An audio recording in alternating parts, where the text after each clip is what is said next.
my God. It has been a minute. It has been a hot minute. For real. Hi, everyone. It is me, Sarah B. Welcome to my show, which I do not have a title for yet. But this is very exciting. Wow. It feels very good to be back here in studio again, doing something that I really love and that I've missed a lot. And man, have I got some stories for y'all. So, bom dia, óbvias! Aqui é a Marcela Ceribelli e vim contar pra vocês que eu tô participando do Amigo Secreto de Podcasters do TikTok. Eu tirei o Eduardo do The News, que me acompanha em tantas manhãs por aqui. O meu presente vai ser o livro Olhos d'Água, da gigante Conceição Evaristo. Com a sua prosa poética e visceral, ela dá voz a histórias de sofrimento e resistência. O TikTok esse ano fez milhões de pessoas voltarem a ler. Um simples TikTok pode gerar um grande impacto. Descubra livros incríveis e muito mais no TikTok. For those of you that don't know me, here we go. My name is Sarah. I go by Sarah B Morgan, that bitch, like whatever you want to call me, I'm good. I'll answer to anything. I work on a nationally syndicated morning show called Lex and Terry. And I have been with the show for a very long time, since October of 2009. And I used to have my own podcast for many years, The Sarah B Show. And, maybe call it that again. I don't know yet. But basically, I'm going to give you the gist of all of this. I have been wanting to do my own podcast again for quite a while. I've been making excuse after excuse and, gotten very complacent. I'll do it next week. I'll do it here. I'll do it there. I need a name first. I had all the excuses in the book, but we will get to that. The point is I'm here now and I'm doing it. I made a promise to myself, get in that studio this week, bitch, and record an episode. No matter if you have a title, no matter if you have anything to go along with it, just get one in the book. So I'm here. I am doing it. It is a Friday evening. It's a beautiful day outside and it just feels right. It feels right to be in here. So let me give you a little backstory for those of you who don't know me. So if you do, bear with me. You've probably heard these stories a million times, but here's a little bit about me, Sarah B. All right, so I used to be a veterinary technician and I was going to school for zoology. I was really wanting to work with animals. I did love the idea of animal entertainment. Now, won't go into that, but I did do some like hands-on animal training stuff at zoos and whatnot, and it was not really what I enjoyed. It kind of made me sad seeing these animals in captivity, and I was like, their daily entertainment would be like, throw 2 balls in the pool and they can play with them for hours. What are these? Like, it's so sad. Anyway. So that's kind of what I wanted to do. I wanted to do something with animals. I just knew it my whole life. I've always been an animal lover. I've always had some weird stuff, created my own reptile and educational program in high school that I went around to like parties and, Girl Scouts roofs and all that stuff and did shows and just educated people on snakes, lizards, birds. I had a coatimundi as a pet that I got in high school. My mom's a lucky woman. I could go on and on. But basically, that's what I was doing. I was working as a vet tech for years, going to school for it. And one morning, my mother happened to listen to this radio show called Lex and Terry. And I never really listened to the radio. And, she woke me up in the morning saying, apply for this job. They're hiring a phone screener. And they'd already picked like all of their candidates, like hundreds of girls, thousands of girls probably sent their applications in for this. They'd already had it nailed down to, I think, like 50 or something. And I called in last minute.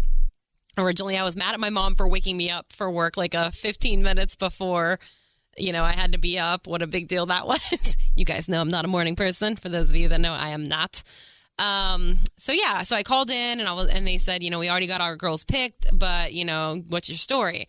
And, talking to the phone screeners at the time, Taint and Dee, if any of you listen to the Lex and Terry show, they were like, what do you look like? So I sent in pictures. I did a little impromptu interview on the air and they were like, you know what? You can be our wild card. We like your vibe. So I got stuck in there last minute. None of the girls were happy about that, as you can imagine. So I went in on Monday with all of these other girls dressed to the nines, ready to rock. And everybody went in for separate interviews at a time, introduced themselves on the air, gave a little bit of a background, told what they did, why they wanted to work there, yada, yada. And basically a bunch of people got cut that first day. I think they cut like 20 or something. And they had like, I think 7 or 8 left. And each day some more people would get cut. Basically, Monday through Friday was like an on-air interview process. We did everything in those few days from, you know, hanging out on air just to see what the vibe was like, if you vibed with everyone else, you know, doing a little stand-up comedy bit. I think we had to do 2 minutes, which was crazy. We did a thing called iPod Punishment where you had headphones in and you could hear your music and you had to sing, like belt it out like you were at this concert, you are putting on a show and nobody can hear anything but you can hear your music. We had to do that, go out in the street with some of the guys from the show and do bits. It was a lot. And basically, that Friday, I think that was down between 3 girls, and they picked me to be on the show. Once again, that was back October of 2009. So I have been with the Lex and Terry show ever since. Many things happened over the years. I grew a lot as a person, physically and mentally. I gained a lot of weight. As you can imagine, when I started this show, oh my God, I was like 130 pounds, had never worked out a day in my life, could eat anything I wanted. Like I had the perfect tiny little body. And I'm not going to lie, I had like double D's as well. It was like a freaking awesome body. Like I was so proud. I had no idea back then, by the way. And then I started working in morning radio, you know, getting up at 3 a.m. to get ready and come in. You know, I turned 21, started drinking, you know, radio lifestyle, met people, started partying. Oh my God, I put the weight on. I think I gained like 50 pounds, like quick. Oh God. Anyway, we're not talking about that. It is fine. I was just not happy with myself at that. And then I've grown a lot as a person, mentally over the past few years. I started off in radio very shy, not knowing where I wanted to go, what direction. I was kind of scared to talk. You know, it was such a set, awesome show. I didn't want to come in and be like, yeah, what up? Let me talk and interrupt everyone. I was just terrified to like get my time on the radio. So it took me a very long time to finally get comfortable. I would say like 5 to 6 years, honestly. I had very thin skin when I started. And as you can imagine, working on a men's morning comedy show, not a great thing to have. You need to have thick skin. I went home many days crying. I am not joking. There were so many days I went home sobbing.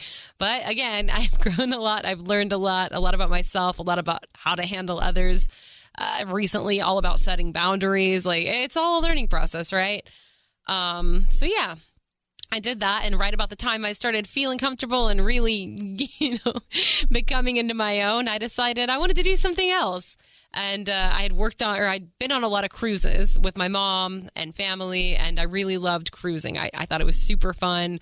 Carnival was like my go-to, and every time I would go, I would just see the crew members and how they interacted with each other, and I just thought, God, this would be such a fun job. Can you imagine working in entertainment on a cruise ship? You're literally like having fun with people on their vacations. Like that has to be the best job ever. So I applied. And I got the job. I got hired on as a host DJ for Carnival Cruise Line. Host DJ, you ask, what is that? Well, it's a half entertainment host, half DJ. So you're basically like the warm-up DJ for the pro DJ is what they call it on board. So I got hired. I had to give my apartment up.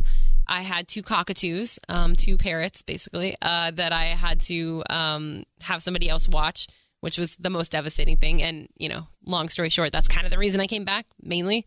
I felt so bad leaving my babies. I had them since they were literal babies, and then somebody else was watching them, and they did not do well.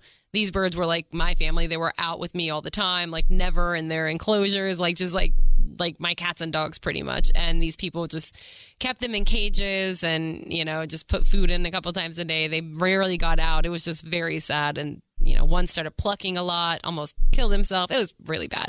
So basically, that's why my cruise ship days came to an end. But before we get there, I did get hired on as a host DJ. I did, I believe, 2 years, aka 4 contracts with Carnival. A contract there for entertainment would be 6 months. So to give you an idea of what that is like, a 6-month contract, you would go on and you would work 6 months straight, every single day, 0 days off. Most of the days would be anywhere from 12 to 15 hours. I think a light day would be maybe like 7 or 8 hours. That was rare. That was so rare, though. You're basically always on call. I mean, you're on the ship. You can never get away. If you're there long enough, they give you a ship phone so you can call each other there, and then you can really never get away. Oh, so-and-so overslept or is sick and they can't make it to this activity. We need you to host, you know, Big Bang Theory trivia or whatever.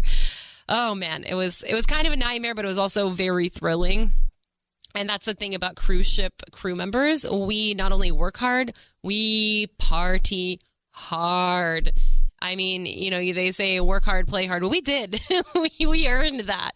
The cool thing about crew members, you have your own bar down below deck called Crew Bar, and they have any alcohol you could imagine there, and it is all extremely cheap.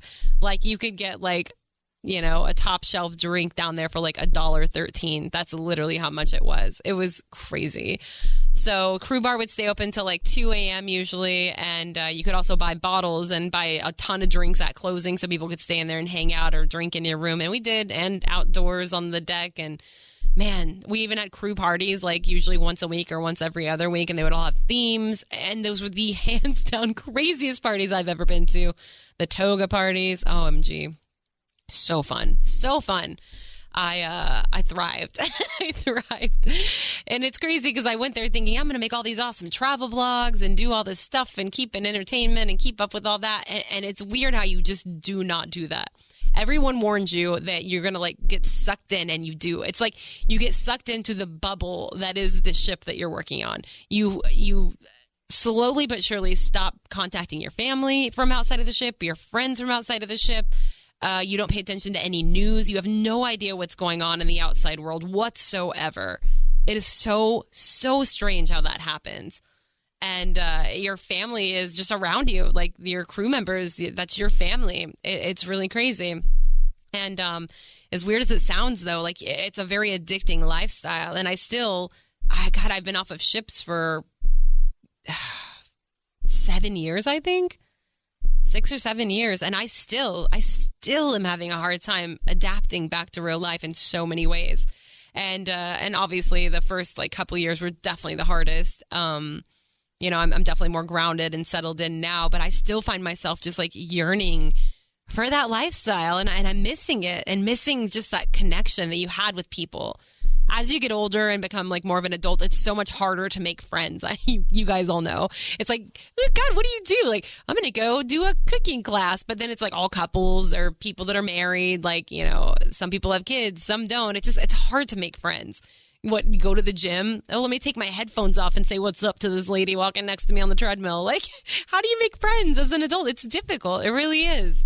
So I've just found myself lately feeling very lonely and just really missing that super strong friends and family, base or whatever that I had on ships. Like I've been like hitting up a lot of old friends like, hey, long time no talk. Please make me feel better. So anyway, I did that for 2 years and I ended up calling it quits. I would say like 60 to 75% of it was because of my birds. They were not doing well. I missed them, and I just felt so guilty leaving them. And this is for future warning for anyone. If you get a bird, that is a lifetime commitment. Now, if you get a small bird like a parakeet or a lovebird, cockatiel, something like that, it's not as big of a deal. But a bigger bird, especially like a cockatoo that need more attention than like any other bird there is, you're stuck with them for life. I mean, you should be, it's a very, very big commitment. Even now, fast forwarding, I'll get to that later, but my current boyfriend of 4 years works for a major airline, and we get free flights. If we did not have birds, we would be gone every weekend. Every weekend. I know we would be just non-revving all over, but we don't. We have birds. So it's definitely a tie down, but I love them, and I made the commitment, and I'm stuck with it. A lot of people could give them up and like, this doesn't fit my lifestyle anymore, but I'm just not going to do that. My little one, his name is Gatsby, is absolutely obsessed with me. And it's kind of a problem. Basically, he's the one that started plucking when I left because he had like attachment issues, and it was just awful. So I just could never do that to him. I got him from a baby, gave him way too much attention and babied him. And he is mine forever. So that was a big reason I came back from ships. And another reason was because near the end of my last contract, I let my guard down. I was, and I'll go more into detail in this in later episodes, but I was very much a frivolous, very fun, free-spirited, taste all the country's food, if you will, kind of girl. No commitments, just different people and, no feelings. Just a lot of fun and spontaneous times, if you will. So I didn't want a boyfriend. I didn't. In 2 years there, I never had a boyfriend. I did get close with a guy when I first started. I was very big into the Italians on cruise ships and found out very quickly they're the worst ones.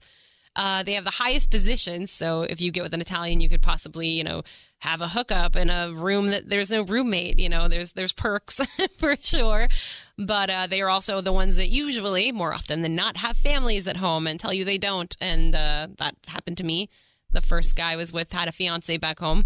I had no idea, but at the end, I did meet a guy I got pretty serious about, also Italian, younger than me.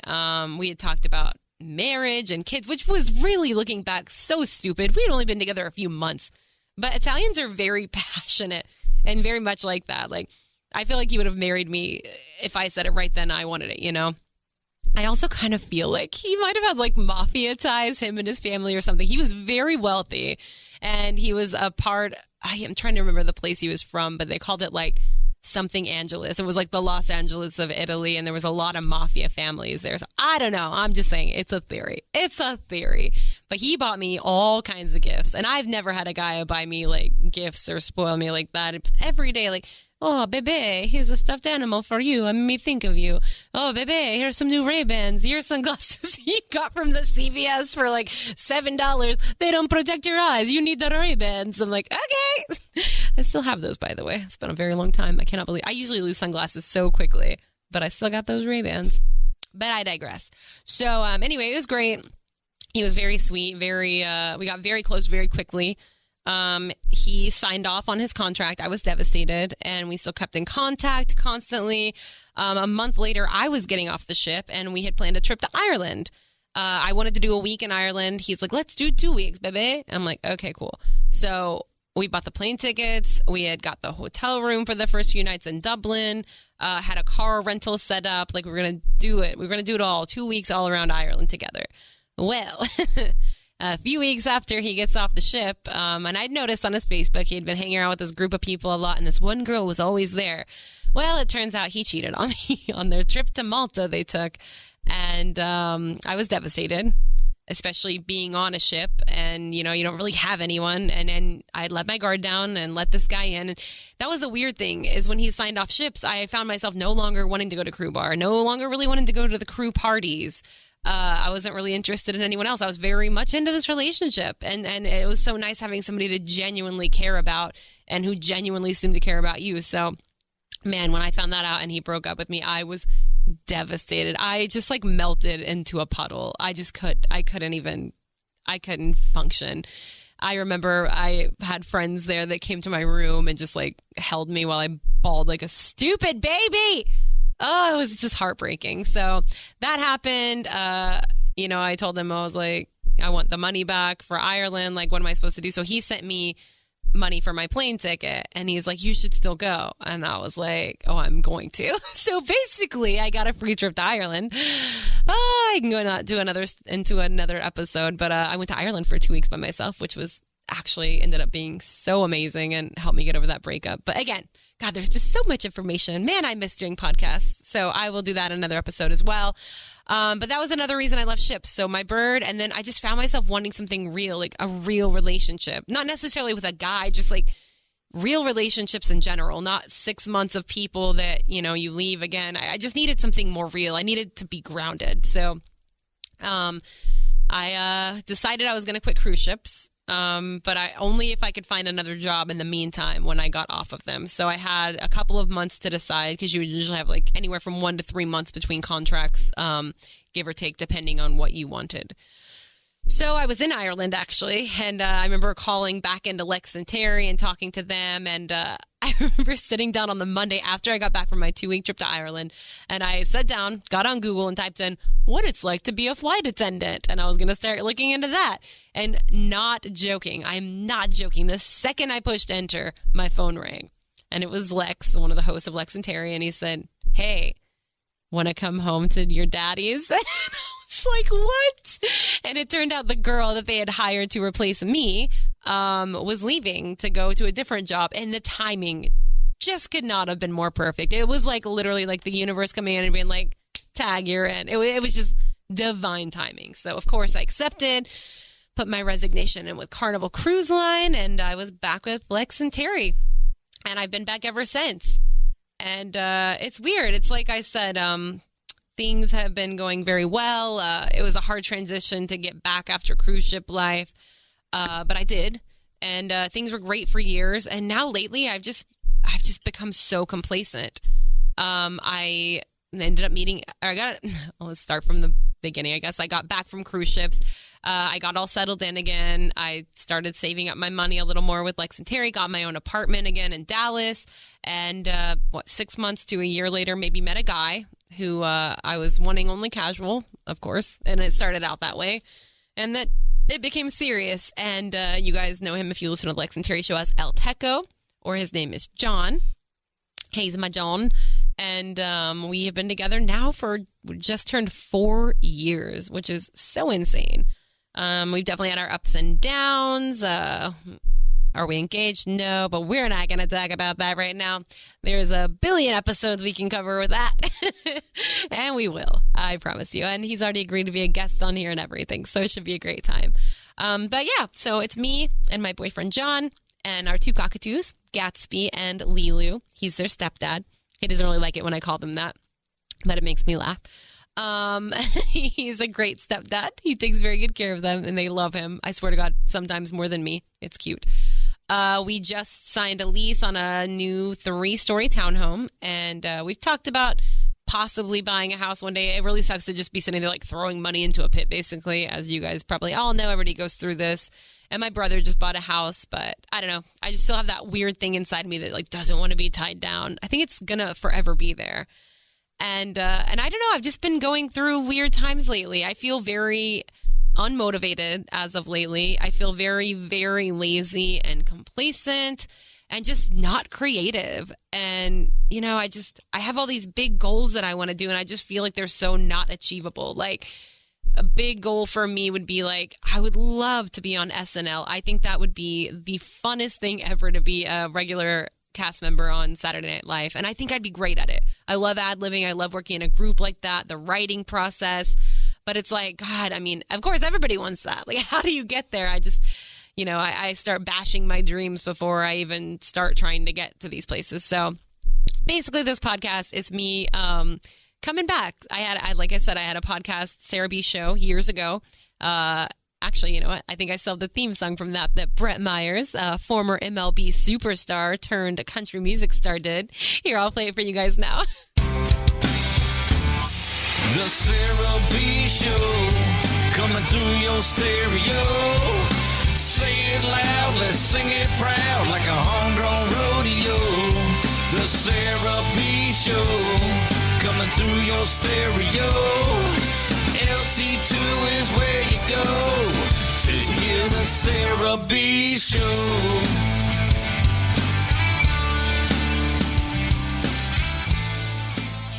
Wow, that is actually pretty awesome. So, you know, I could keep Sarah B Show and go with that. But I want something different. It's a new beginning, you know, it's a new start, a new turnaround. Like, I need something. So basically, I'm recording this right now without a title. I'll go put it in later after, and we can go from there. But yeah, I need a title. I need a theme song. There's so many things to decide. Do I want to do this on YouTube as well? Do I want this to be on video? I don't know, but I'm just thinking podcasting is absolutely huge right now. And I really, really enjoyed it before. Female podcasters specifically are blowing up right now, which is just awesome. More power to the ladies out there. And so, yeah, I just like, you know what? Why not get in on this? And who knows to what it could lead to, you know? And if anything, I'm just hoping this pulls me out of this rut that I have been in lately. Like, bring back my creativity, bring back my lust and my passion for life. You know, I think a lot of it is, I never saw myself settling down ever. And now, you know, I'm getting a little older. I'm going to be 35 here in a few months, which is crazy. I've been with a guy for 4 years. I'm comfortable.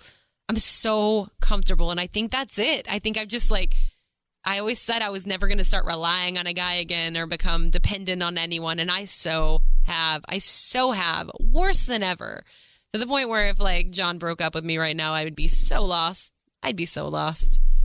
And I don't like that. I miss being the super independent and fun and crazy, just exciting person. And I want her back. I want her back. And that is what this is about. We are going to get her back. So, anyway, I really miss this. So this is my plan, guys. Welcome to my podcast, new and improved Sarah B 2.0. Maybe that could be the name. I don't know. I was going to ask you guys for suggestions, but I think I'm going to not post this until I have a name and everything's set up. So we'll see. See, this is all the background and behind the scenes information you get. It's pretty cool. So, yeah, this is going to hopefully pull me out of this mud pit that I am in, and we'll see where it goes from here. Like I said, I would love to do like live streaming versions of it. I plan to set up a Google number or some kind of phone number that you guys can call in, leave messages, ask for advice, comment on any, content that we brought up or talked about. I definitely plan on having guests, having certain things. Oh my God, guys, the potential here is so exciting. I've done one episode and I'm just thrilled. I'm already I feel like such a turnaround. So I'm glad I did this. OMG. I am happy, happy, happy. So.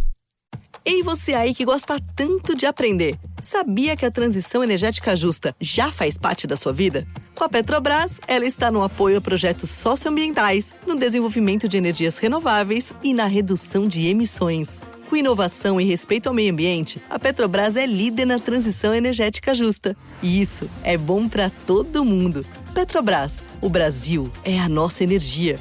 Brasil, União e Reconstrução. There you go. There's a little bit of my backstory for those of you who've never heard of me or don't know who I am. And for those of you that are, there you go. A little brush up for you there. So once again, my name is Sarah B. And this has been super fun. Lots of exciting stuff to come, you guys. You can always follow me on Instagram, Snapchat, Facebook, all that good stuff at Sarah B. Morgan. Hit me up. Once I come up with a name, I will have a theme song. I will also come up with a phone number and an email. So you guys, once again, can send in any comments you have, any questions you have. I would love to get voicemails from you guys. It'd be awesome. Any guest recommendations, whatever, anything you guys want me to talk about, I will do it. And as you guys know, I am an open book with everything, everything. So, things will get crazy and saucy and exciting. And there you go. I'm really excited to start this journey, and I'm so happy to have all of you here with me. Hopefully there are some of you, even if there's one of you, all of you, I am thrilled. So I love you guys, and, let's do this.